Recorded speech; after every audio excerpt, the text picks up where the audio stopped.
한번 가정을 해봐. 그가 다시 말을 시작했다. 내가 널 좋게 생각하고 있다는 것을 말이야. 아무튼 나한테는 겁을 낼 필요가 없어. 너하고 실험을 한번 해보고 싶어. 재미있기도 하고 네가 거기서 꽤 쓸모있는 걸 배울 수도 있어. 한번 주의해서 들어봐. 나는 이따금씩 독심술이라고 부르는 기술을 써보곤 해. 무슨 나쁜 마법이 거기 있는 건 아니야. 어떻게 하는 건지 모르면 아주 이상해 보이지. 그걸로 사람들을 아주 놀라게 할 수 있어. 자, 우리 한번 시험해보자. 그러니까 나는 너를 좋아해.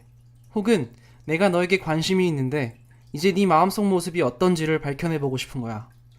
그러기 위해 나는 이미 시작했어. 내가 널 놀라게 했지.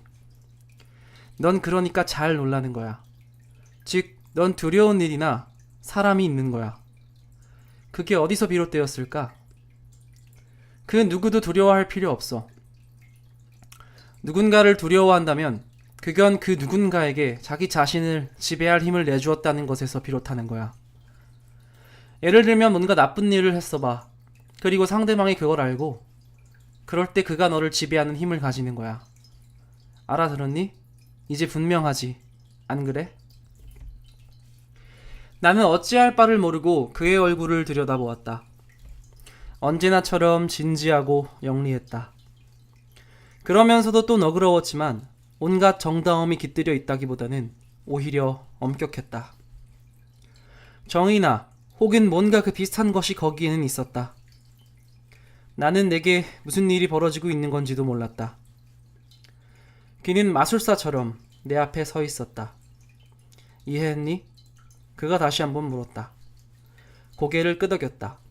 아무 말도 할 수 없었다. 너한테 말하는데 말이야. 이건 우스꽝스러워 보여. 독심술 말이야. 그러나 이건 아주 자연스럽게 되는 거야. 예를 들면 언젠가 카인과 아벨 이야기를 들려주었을 때 네가 나에 대해서 어떻게 생각했는지 내게 꽤 정확하게 말해줄 수도 있어. 딴 이야기지만 말이야. 네가 한 번쯤 내 꿈을 꾸었으리라고 생각해. 하지만 그런 건 관두자. 넌 명석한 소년이야. 대부분의 아이들은 참 멍청하지. 나는 때때로 내가 신뢰하는 명석한 소년과는 어디서든 이야기를 즐겨 하지. 괜찮겠지? 그럼 괜찮고 말고 다만 난 전혀 이해를 못하겠어. 우리 한번 즐거운 실험을 계속해보자. 그러니까 우리는 찾아낸 거야. S라는 소년이 잘 놀란다. 그 애는 누군가를 무서워한다. 필시 그 애와 이 상대방 사이에는 몹시 불편한 비밀이 하나 있다. 대강 맞지? 꿈속에서처럼 나는 그의 목소리에, 그의 영향력에 굴복하고 있었다. 그 목소리는 내 자신에게서만 나올 수 있는 목소리가 아니었을까? 모든 것을 아는 목소리는 아니었을까? 내 자신보다 모든 것을 더 명확하게 아는 목소리가 아니었을까? 데미안이 내 어깨를 힘차게 두드렸다. 그럼 맞는 거지? 그럴 줄 알았어. 이제 딱 한 가지 질문만 더 할게. 아까 저기서 가버린 애 이름이 뭔지 너 아니? 나는 흠칫했다. 건드려진 나의 비밀이 고통스럽게 내 속에서 다시 움츠러들었다. 밖으로 나오려 하지 않았다. 누구? 다른 애는 없었어. 나뿐이었지. 그가 웃었다. 그냥 말해. 그가 웃었다. 그의 이름이 뭐지? 나는 조그맣게 말했다. 프란츠 크로머 말이야? 흡족해서 그가 내게 고개를 끄덕여 주었다. 브라보. 넌 똑똑한 녀석이로구나. 우린 친구가 되겠다. 그런데 내게 해줄 말이 있어. 그 크로머는 말이야. 아니면 이름이 뭐든 간에 나쁜 녀석이야. 넌 어떻게 생각하니? 그래. 내가 한숨을 푹 내쉬었다. 그 애는 나빠. 사탄이야. 하지만 그 애가 아무것도 알아서는 안 돼. 맙소사 제발. 그 애가 알아서는 안 돼. 그 애를 알아? 그 애가 형을 알아? 조용히 좀 해. 그 애는 갔어. 그리고 날 몰라. 아직은 몰라. 하지만 그 애에 대해 알고 싶은걸? 그 애는 공립학교에 다니니? 몇 학년인데? 5학년. 하지만 그 애한테 아무 말 하지 마. 제발. 제발 그 애한테 아무 말 하지 말아줘. 걱정 마. 너에겐 아무 일도 안 일어날 거야. 아마도 넌 그 크로머에 대해 조금 더 이야기를 들려줄 마음이 없겠지? 그럴 수 없어. 안 돼. 나를 내버려둬. 걔는 한동안 말이 없었다. 그러더니 그가 말했다. 안 됐다. 우린 이 실험을 좀 더 해볼 수도 있었을 텐데. 하지만 널 괴롭히지는 않을게. 그 애를 두려워하는 것이 올바르지 않다는 것은 너도 잘 알지? 안 그래? 그렇게 해서 두려움이 우리들을 완전히 망가뜨리는 거야. 그런 건 떨쳐버려야만 해. 넌 그 두려움을 떨쳐버려야만 해. 네가 제대로 된 사내 녀석이 되려면 말이야. 이해하겠니? 분명 형이 전적으로 오라. 하지만 그렇게 안 되는걸? 형은 몰라. 어떤 면에서는 네가 생각했던 것보다 더 많이 안다는 걸 보았겠지? 너 그에게 혹시 돈 빚진 거라도 있니? 그래, 그렇기도 해. 그렇지만 그게 중요한 문제는 아니야. 난 말할 수 없어. 할 수 없어. 네가 빚진 돈을 내가 갚아주어도 아무 소용이 없다는 거니?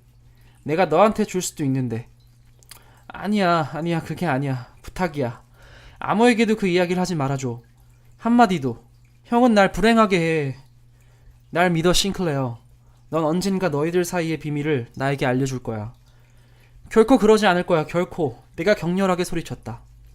다 너 좋을 대로 해. 난 그냥 어쩌면 네가 나중에 한 번 더 내게 말하겠지 하고 생각할 뿐이야. 자발적으로 말이야. 당연하지. 내가 그 크로머처럼 굴리라고 생각하는 건 아니겠지? 아니야. 하지만 형은 거기에 대해서 전혀 모르는걸. 전혀 모르지. 거기에 대해 곰곰이 생각할 뿐이지. 그리고 나는 결코 크로머처럼 굴지는 않을 거야. 그건 믿어줘. 또 넌 나한테는 아무것도 빚진 게 없잖니? 우리는 오랫동안 말이 없었다. 그리고 나는 점차 안정되었다. 그러나 데미안이 사실을 알고 있다는 것이 나에게는 점점 수수께끼 같아졌다. 이젠 집에 가봐야겠다 라고 말하며 그가 빗속에서 자기의 외투를 더 단단히 여몄다. 한 가지만은 다시 말해주고 싶어. 우리가 벌써 이만큼 왔기 때문에 말이야. 넌 그 녀석을 떨쳐야 할 것 같다. 달리 안 된다면 그 애를 때려 죽여.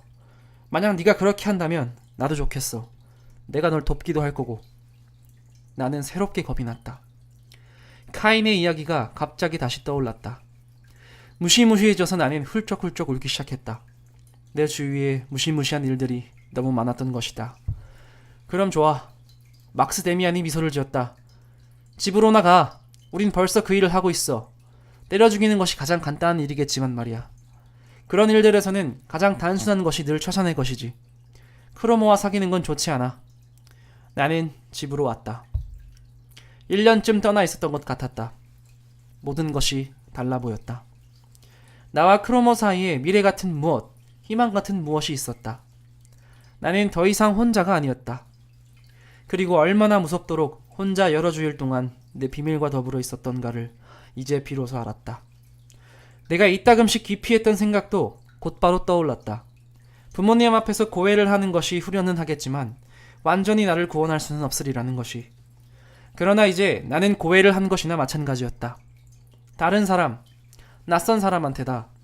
그리고 구원의 예감이 짙은 향기처럼 내게로 풍겨왔다. 그 후에도 오랫동안 내 두려움은 극복되지 않았다. 나의 적과 길고도 무서운 대결을 벌일 각오를 하고 있었던 것이다. 그랬던 만큼 모든 것이 그렇게 고요하고 그렇게 완전히 비밀스럽고 조용히 흘러가는 것이 더 이상했다. 우리 집 앞에서 들리던 크로모의 휘파람 소리가 들리지 않았다. 하루, 이틀, 사흘, 한 주일 동안. 나는 감히 그걸 믿을 수 없었다. 속으로 망을 보고 있었다. 그 애가 갑자기 전혀 예기치 않은 바로 그때 거기 서 있지 않을까 하고. 그러나 그 애는 나타나지 않았다. 계속 나타나지 않았다. 새로운 자유가 믿어지지 않았다. 마침내 내가 프란치 크로모와 마주치게 되었을 때까지도 나는 믿지 못하고 있었다.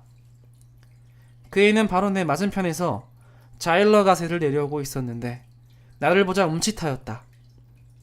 얼굴을 험하게 찌푸리더니 나를 피해 그냥 획 돌아서는 것이었다. 그건 나로서는 놀라운 순간이었다. 내 적이 나를 피해 달아난 것이었다.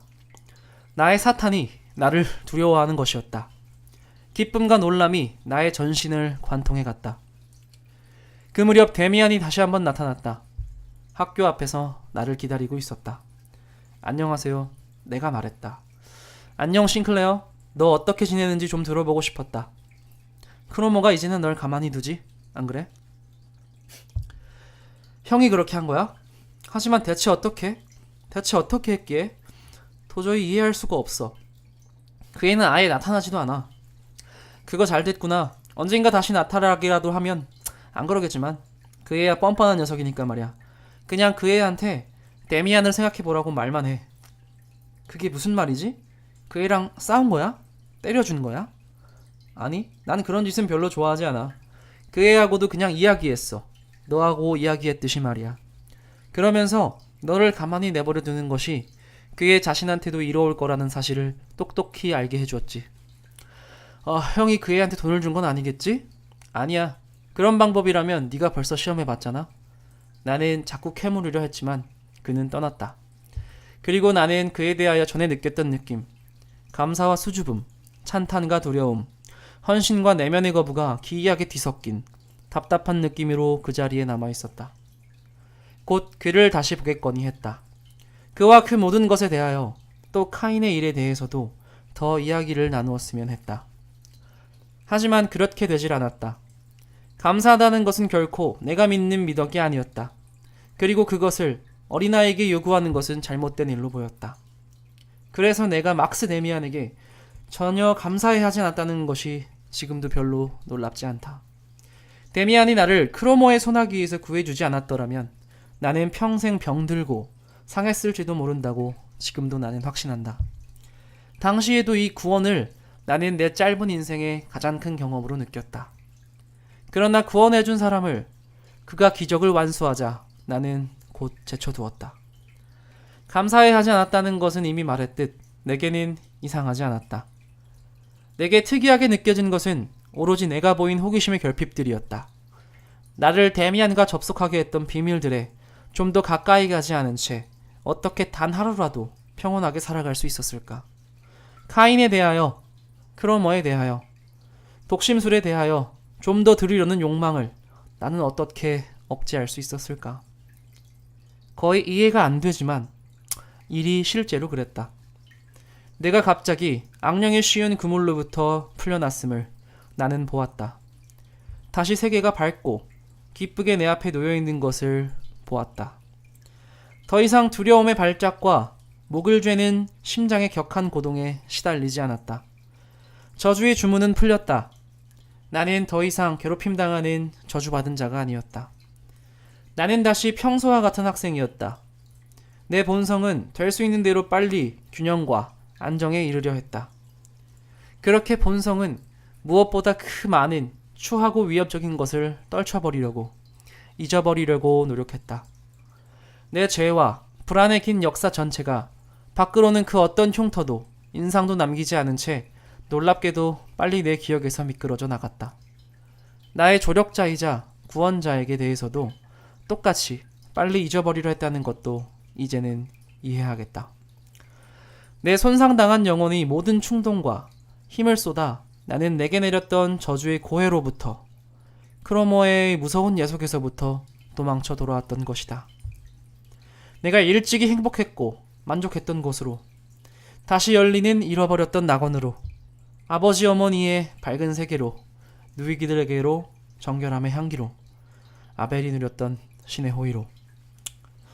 데미안과의 짧은 대화를 나누고 난 날, 내가 다시 얻은 자유를 완전히 확신하고 이제는 재발을 두려워하지 않게 되었을 때, 그날로 나는 벌써 그토록 자주 그리워하며 소망했던 것을 실행했다. 고해를 한 것이다. 어머니에게로 가서 자물쇠가 망가지고 돈 대신 장난감 돈으로 채워진 저금통을 보여드리었고, 얼마나 오랫동안 자신의 죄로 하여 사악한 자에 묶여 있었던가를 이야기해드렸다. 어머니는 다 이해하시지는 못했지만 저금통을 보고, 변한 나의 시선을 보고, 변한 나의 목소리를 듣고 내가 회복되었으며 내가 어머니에게 돌아왔다는 것을 느끼셨다. 그리고 이제 나는 벅찬 감정으로 내가 다시 받아들여진 축제를, 탕하의 귀향의식을 벌였다. 어머니는 나를 아버지께로 데려가셨고 이야기는 되풀이되졌으며 질문과 놀람의 탄성이 터져나왔고, 부모님 두 분은 내 머리를 쓰다듬으시며 긴 마음의 짓눌림을 떨치고 안도의 숨을 내쉬셨다. 모든 것이 근사했다.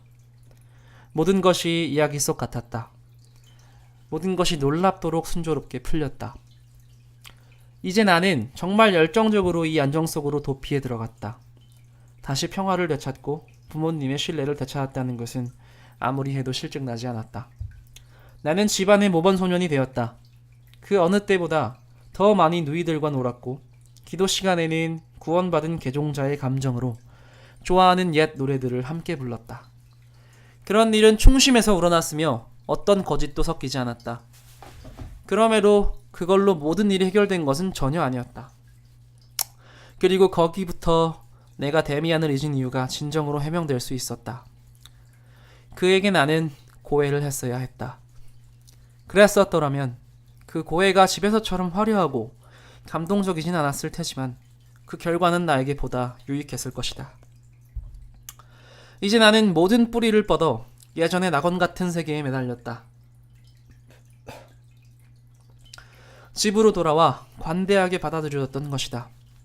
그러나 데미안은 결코 이 세계에 속하지 않았다. 이 세계에 맞질 않았다. 그도 크로모와는 다르지만 바로 또 하나의 유혹자였다.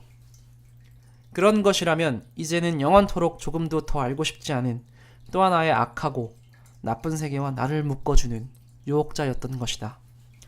지금 바로 나 자신이 다시 하나의 아벨이 되고 난 지금 아벨을 포기하고 카인을 찬양하는 일을 도울 수도 없었고 또 그러고 싶지도 않았다. 밖으로 드러난 상황은 그랬다. 그러나 내면적 관계는 이랬다. 나는 크로모라는 악마의 소나기에서 풀려났다. 그러나 그것은 내 자신의 힘과 노력을 통해서 풀려난 것이 아니었다. 나는 세상의 오솔길들을 똑바로 걸으려고 했는데 그 길들이 내게는 너무 미끄러웠던 것이다. 친절한 손 하나가 나를 잡아 구해낸 지금 나는 눈길 한번 팔지 않고 곧장 어머니의 품속으로 포근히 에워싸인 경건한 유년의 아는캄 속으로 달려왔다. 나는 자신을 자신보다 더 어리게, 더 의존적으로, 더 어린애처럼 만들었다. 나는 크로모에 대한 예속을 새로운 의존으로 대치해야만 했던 것이다. 혼자는 갈 수 없었기 때문이다. 그렇게 나는 눈먼 마음으로 아버지, 어머니의 의존, 그것이 유일한 것이 아님을 알아버린 밝은 세계의 의존을 택했던 것이다. 그렇게 하지 않았더라면 분명 나는 데미안 편이 되어 그에게 모든 것을 털어놓았을 것이다. 내가 그렇게 하지 않은 것, 그것이 당시에는 내게 그의 수상쩍은 생각에 대한 당연한 불신으로 보였다. 사실 그것은 두려움 외에 아무것도 아니었다. 데미안이 부모님을 보다 더 많은 것을, 훨씬 더 많은 것을 나로부터 요구했을 테니까. 그는 충동과 경고로, 조롱과 반어로 나를 보다 자립적으로 만들려고 했을 테니까. 아, 지금은 알고 있다. 자기 자신에게로 인도하는 길을 가는 것보다 더 인간에게 거슬리는 것이 세상에 아무것도 없다는 것을. 그럼에도 반년쯤 뒤 나는 그 유혹에 저항할 수 없어 한 번은 산책하는 길에 아버지께 여쭈어 보았다. 어떤 사람들은 카인이 아벨보다 더 훌륭하다고 설명하는데 그 사실을 어떻게 생각하시느냐고. 아버지는 몹시 놀라시며 그것은 새로울 게 없는 견해라고 나에게 설명하였다. 심지어 기독교 이전 시대에도 등장하였으며 사이비 종파들에서 전수되었는데 그 하나는 스스로를 카인교도라고 불렀다고. 그러나 이 미친 학설은 물론 우리의 신앙을 깨뜨리려는 악마의 시험에 다름 아니라고. 왜냐하면 카인이 옳고 아벨이 옳지 않았다고 믿는다면 그 결과는 신이 오류를 범했다는 것이다. 그러니까 성서의 신이 올바른 신, 유일신이 아니라 틀린 신이라는 것이다. 정말로 카인 교도들은 비슷한 것을 가르치고 설교하기도 했다. 그렇지만 이 이교짓거리는 오래전부터 인류로부터 사라졌다. 그래서 나의 학교 친구가 그것에 대해 무언가를 들을 수 있었다는 사실이 놀라울 뿐이라는 것이다. 아무튼 그런 생각은 버려야 한다고 아버지께서는 진지하게 경고하셨다.